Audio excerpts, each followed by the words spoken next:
24 March রবিবার দোলের প্রাক্কালে কেন্দ্রীয় বিজেপি সরকারের দ্বারা নিয়ে আসা সিএএ আইনের বিরোধিতা করে কলকাতার বাগুইআটি জগৎপুর ব্রিজ শ্রী হরিচাঁদ ও শ্রী গুরুচাঁদ সরণিতে বাংলায় বাঙালির অধিকারের দাবিতে সোচ্চার হওয়া সংগঠন বাংলা পক্ষ এক পথসভা করে জনগণের উদ্দেশ্যে সিএএ আইনের যে নথি সরকার থেকে প্রকাশিত হয়েছে তা জনসমক্ষে তুলে ধরে জানায় এদের নাগরিকত্ব দেওয়ার ছলে এতদিন যারা ভারতবর্ষে বসবাস করছে তাদের নাগরিকত্ব ছিনিয়ে নেবার এটি একটি চক্রান্ত মাত্র।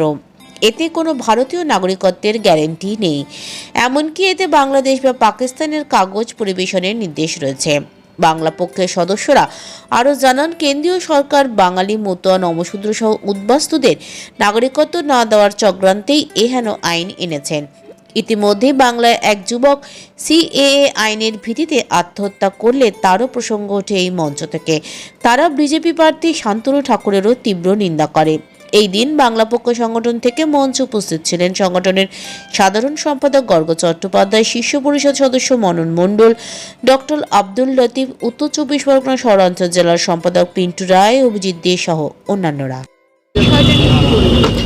সিএ বাঙালি, বিশেষ করে হিন্দু বাঙালির জন্য একটি মরণ ফাঁদ। সিএ আইনে কোনো নাগরিকত্বের কোনো গ্যারান্টি নেই। 1 নম্বর, আমরা সেই আইন পড়েছি, ইংরেজিতে পড়েছি, বাংলায় তর্জমা করেছি, তন্ন তন্ন করে খুঁজেছি, নাগরিকত্বের গ্যারান্টি কোথাও নেই।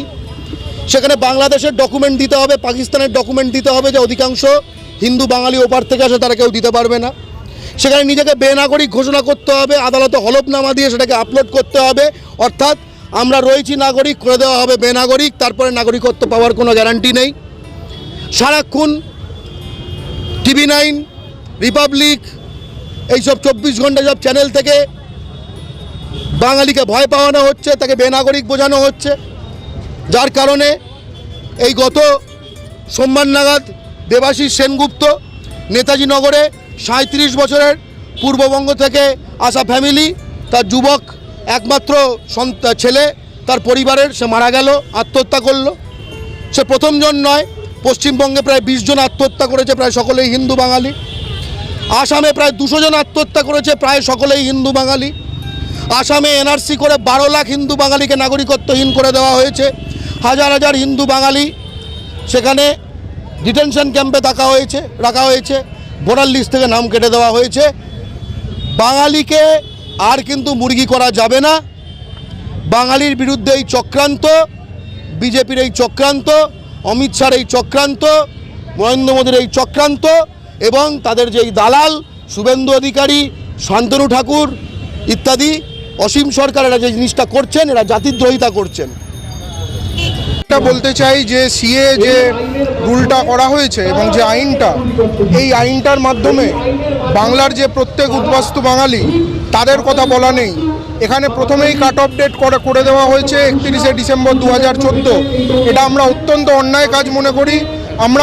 আমরা প্রকাশ্য ঘোষণা দিয়েছি যে পূর্ব বাংলা থেকে আগত প্রত্যেক উদ্বাস্তু বাঙালি শেষ ঠিকানা এই পশ্চিমবঙ্গ। সুতরাং এইখানে কোনো কাট অফ ডেট রাখা যাবে না। যে কোনো বাঙালি ওপার থেকে নিপীড়িত হলে এই বাংলা এলে তাদের নিঃশর্ত নাগরিকত্ব দিতে হবে। এবং দ্বিতীয় কথা, আজকে আমরা এখানে এই সমস্ত কাগজ দেখিয়ে বাঙালিদের বোঝালাম যে সিএ আসলে নাগরিকত্ব দেওয়ার আইন নয়, নাগরিকত্ব কেড়ে নেওয়ার আইন। এখানে যে কাগজগুলো চাওয়া হয়েছে সেই কাগজগুলো কোনো বাঙালি উদ্বাস্তুর কাছেই প্রায় নেই। যেমন বাংলাদেশের পাসপোর্ট, বাংলাদেশের জমির কাগজ, বাংলাদেশের স্কুল সার্টিফিকেট, বাংলাদেশের মা বাবার যে নাগরিক ছিল তার প্রমাণপত্র, এই ধরনের কাগজগুলো উদ্বাস্তু হিন্দু বাঙালি যারা নিপীড়নের কারণে ভারতে এসেছে তাদের পক্ষে এই কাগজগুলো জোগাড় করা অসম্ভব ব্যাপার। এই কাগজগুলো না দিলে কেউ নাগরিকত্বের জন্য আবেদন পর্যন্ত করতে পারবে না। সুতরাং আমরা পরিষ্কার দাবি জানিয়েছি যে নাগরিকত্ব নিঃশর্ত হতে হবে, কোনো স্বার্থ কোনো কাগজ রাখা যাবে না।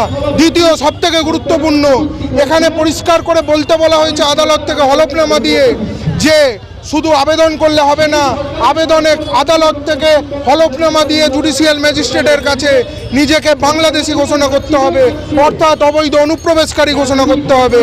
আমরা যারা ভারতে এখানে এসেছি, থেকেছি বহুদিন ধরে, আমাদের এখানে বাড়ি, জমি, রোজগার থাকা পরিবার সব এখানে। আমরা আজকে বাংলাদেশের কাগজ কোথায় পাবো, প্রথম কথা।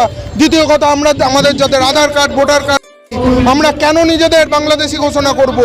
সিএ রুলের মাধ্যমে আবেদন করতে কেন নিজেকে অবৈধ বাংলাদেশি ঘোষণা করতে হবে? এই প্রশ্নটার উত্তর কোনো বিজেপি নেতা দিচ্ছে না। বাংলা পক্ষ পরিষ্কার চ্যালেঞ্জ করেছিল শান্তনু ঠাকুর থেকে শুরু করে শুভেন্দু অধিকারী, জগন্নাথ সরকার, অসীম সরকারদের। তারা বলছে সব ভোটের পর হয়ে যাবে, ভোটের পর হয়ে যাবে। আরে ভোটের পর কেন হয়ে যাবে? ভোটের আগে বলো, ভোট নিয়ে আবার।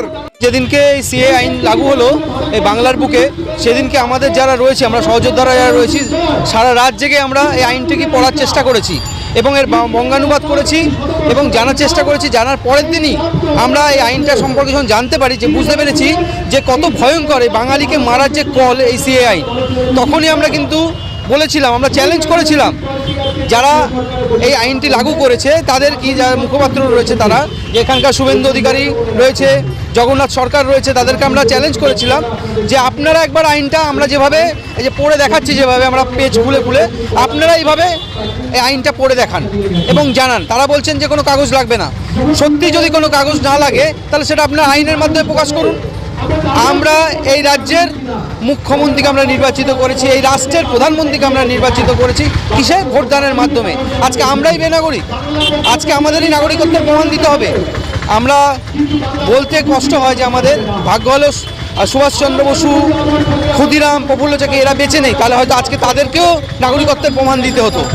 এই মানুষ মারা, বাঙালি মারার কল এই সিএ এর মাধ্যমে। আমরা আমাদের এই প্রতিবাদ সর্বত্র চলছে। এখন যখন এই ভোটের দামামা বেজে উঠেছে, সবাই যেমন ভোটের জন্য বেরোচ্ছে রাস্তায়, আমরা বাঙালিকে বোঝানোর চেষ্টা করছি। যেটা আসামে হয়েছে, 19 লক্ষ বাঙালিকে ডিটেনশন ক্যাম্পে যেতে হয়েছিল, ঠিক সেইভাবেই এখানেও বাঙালিকে বাংলাদেশি দাগিয়ে এখানেও সেই ডিটেনশন ক্যাম্পে ঢোকানোর একটা চক্রান্ত করছে এই প্রভুরা, যারা এই সিএ আইন লাগু করেছে বাংলার মাটিতে। আমরা রাস্তায় রয়েছি, আমরা যেটা কথাটা বলি, বাংলার মাটিতে এত সহজ নয় বাঙালিকে ডিটেনশন ক্যাম্পে পাঠানো। বাংলা পক্ষ রাস্তায় রয়েছে। জয় বাংলা।